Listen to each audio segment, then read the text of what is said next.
आजकल एक अजीब सी आदत हो गई है। लोग काम तो कम करते हैं लेकिन बताते ज़्यादा है। भाई मैं तो रोज़ 10 घंटे पढ़ रहा हूँ, इस बार मेरा सिलेक्शन पक्का है, मैंने तो पूरा सिलेबस ख़त्म कर लिया। लेकिन सच बताऊँ, जिस दिन रिज़ल्ट आता है उसी दिन पता चलता है कि असली मेहनत किसने की थी। अगर तुम सरकारी नौकरी की तैयारी कर रहे हो ना, चाहे वो यूपीएससी हो, एसएससी हो, बैंकिंग हो, रेलवे हो या किसी भी परीक्षा की तैयारी कर रहे हो, तो आज की ये बात दिल पर उतार लेना। जितनी कम आवाज़ होगी ना, उतनी बड़ी सफलता होगी। एक किसान जब बीज बोता है तो पूरे गांव में ढोल नहीं बजाता कि देखो मैंने बीज बो दिया। वो चुपचाप मिट्टी में दबा देता है। क्यों? क्योंकि उसे पता है बीज को शोर नहीं, समय चाहिए। और जब वही बीज पेड़ बन जाता है तब पूरी दुनिया उसकी छाँव में बैठती है। तुम भी अभी बीज हो। अभी शोर मचाने का समय नहीं है, अभी खुद को मजबूत बनाने का समय है। आज की सबसे बड़ी समस्या क्या है? लोग मेहनत कम और वैलिडेशन ज़्यादा चाहते हैं। पढ़ाई शुरू नहीं हुई लेकिन इंस्टाग्राम स्टोरी लग जाती है। लाइब्रेरी पहुँचे नहीं, सेल्फी पहले। 2 चैप्टर पूरे नहीं हुए, स्टेटस पहले। स्टेटस से सिलेक्शन नहीं होता, सिलेक्शन सिर्फ साइलेंस से होता है। अच्छा, मैं तुमसे एक सवाल पूछता हूँ, क्या तुमने कभी शेर को जंगल में घूम घूम कर ये कहते सुना है कि मैं सबसे ताकतवर हूँ? नहीं, क्योंकि उसकी ताकत उसकी आवाज़ नहीं, उसका अस्तित्व बताता है। इसी तरह तुम्हें भी अपनी मेहनत का विज्ञापन नहीं करना है, तुम्हें अपने रिजल्ट को बोलने देना है। एक छात्र था, हर किसी से कहता था कि इस बार एसएससी मेरी ही होगी, इस बार एसएससी में सिलेक्शन पक्का होगा।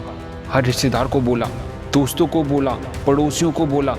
रिजल्ट आया ना, सिलेक्शन नहीं हुआ। अब वही लोग पूछते हैं कि क्या हुआ, इतनी पढ़ाई कर रहे थे, सिलेक्शन नहीं हुआ ना। उस दिन उसे समझ में आया, अगर चुप रहता ना तो कम से कम ये सवाल नहीं सुनने पड़ते। दूसरी तरफ एक लड़का था, किसी को नहीं बताया, सुबह 4 बजे उठता था, रात तक पढ़ता था, सोशल मीडिया बंद, मोबाइल सीमित, दोस्तों की पार्टी कम। और जिस दिन उसका सिलेक्शन हुआ ना, लोग हैरान रह गए।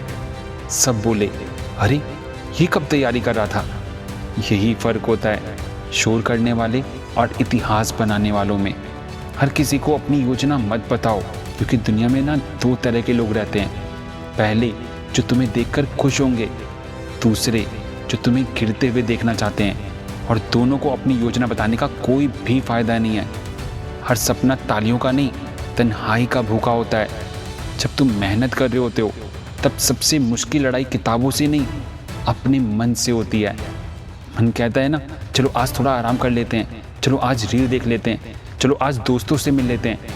और जो इंसान इस मन को हराकर पढ़ने बैठ जाता है, उसे दुनिया की कोई भी ताकत ज़्यादा दिन तक रोक नहीं सकती।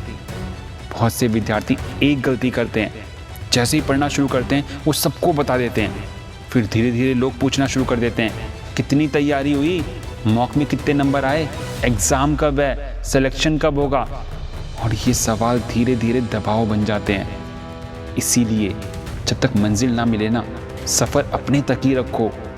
हर किसी को अपने सपनों की चाबी मत दो, क्योंकि कुछ लोग तुम्हारा हौसला बढ़ाएंगे लेकिन कुछ लोग तुम्हारा आत्मविश्वास चुरा लेंगे। अगर किसी दिन तुम्हारा मन टूट जाए तो आईने के सामने खड़े होकर खुद से एक बात कहना, मुझे किसी को साबित नहीं करना है, मुझे सिर्फ अपने माँ बाप की आंखों में खुशियाँ देखना है।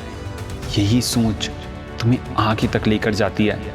शोर करने वाले अक्सर भीड़ में खो जाते हैं, खामोशी से मेहनत करने वाले एक दिन भीड़ से अलग पहचान बनाते हैं। इसलिए खामोशी से मेहनत करते जाइए, किसी को भी मत बताइए।